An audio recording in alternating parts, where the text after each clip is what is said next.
Kamusta po sa aking mga manonood? Ngayon po ako ay muling magbabahagi sa inyo ng lutong ulam. Ito po ay ginisang munggo na nilagyan ko po ng talbos ng ampalaya. Halina po lamang at panoorin ang kabuuan ng bidyong ito. Marami pong salamat.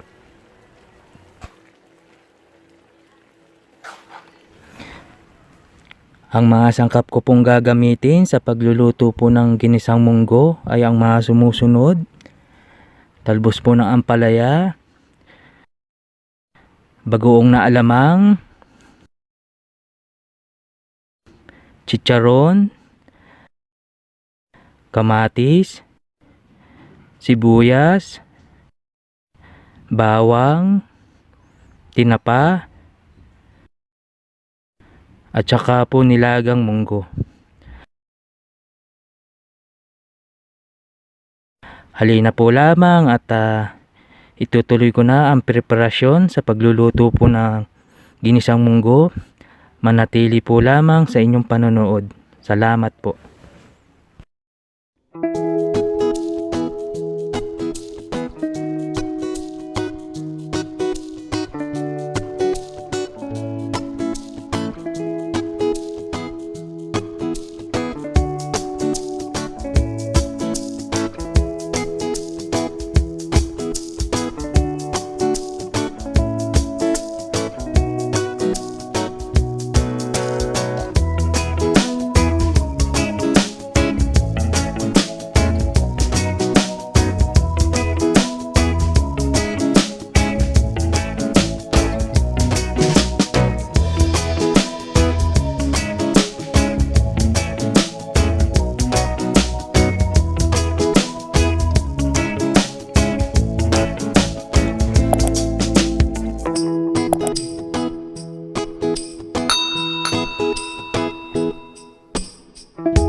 Maraming salamat po at tinapos mo ang aking video.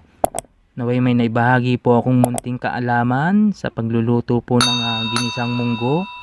Hanggang sa muli po, mabuhay!